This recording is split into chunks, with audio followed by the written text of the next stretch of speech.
UP में न्याय मांगने की कोशिश करिए तो आपके ऊपर 10 मुकदमे और हो जाते हैं, क्योंकि ये सब योगी जी के संज्ञान में ही नहीं बल्कि उनके समर्थन और संरक्षण में हो रहा है। हम योगी जी से खुद ही मांगेंगे कि आप किसी को भेज दीजिए यहाँ पे और हम तीनों को एक बार में ही मरवा दीजिए।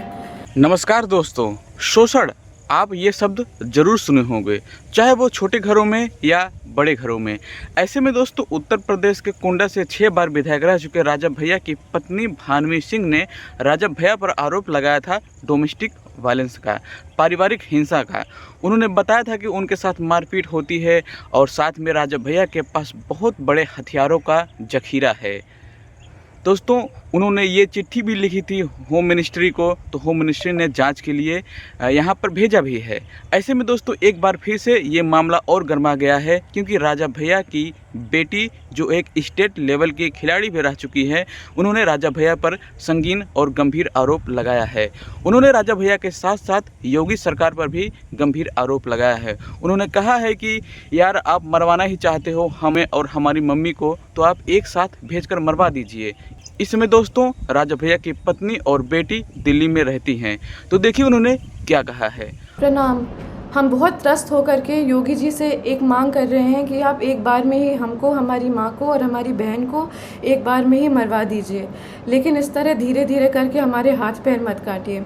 फर्जी मुकदमेबाजी जो माँ पे सरकार के समर्थन से हो रही है, इसकी पीड़ा अब हम लोग झेल नहीं पाएंगे। एक नया क्रिमिनल कंप्लेन किसी अनजान आदमी राणा अजय सिंह ने करा है।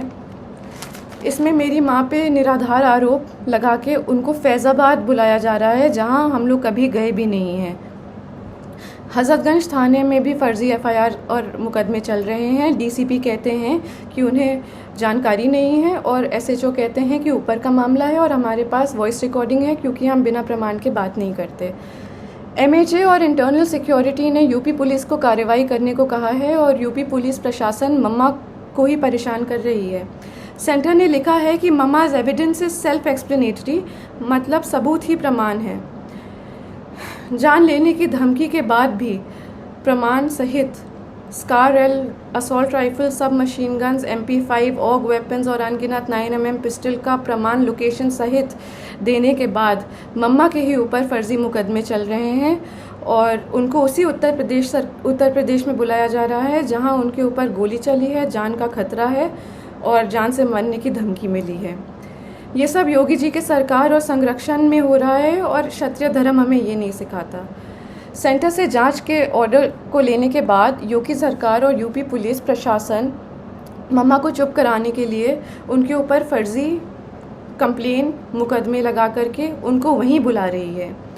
ये लोग मम्मा को बहुत आराम से मार देंगे और पोस्टमार्टम का रिपोर्ट कंट्रोल कर लेंगे, उनको पागल घोषित कर देंगे और ज़िंदगी भर हम और हमारी बहन सड़क पे उनके लिए जस्टिस मांगते रह जाएंगे।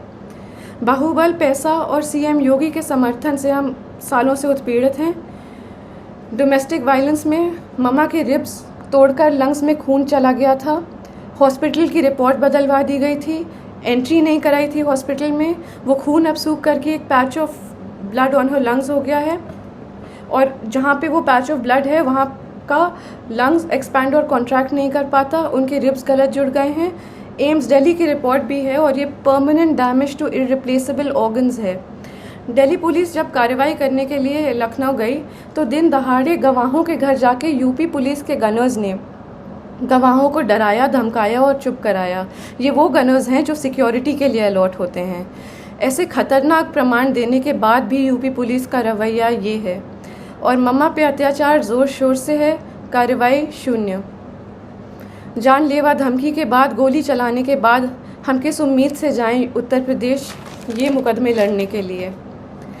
यूपी में न्याय मांगने की कोशिश करिए तो आपके ऊपर 10 मुकदमे और हो जाते हैं, क्योंकि ये सब योगी जी के संज्ञान में ही नहीं बल्कि उनके समर्थन और संरक्षण में हो रहा है। हम योगी जी से खुद ही मांगेंगे कि आप किसी को भेज दीजिए यहाँ पे और हम तीनों को एक बार में ही मरवा दीजिए।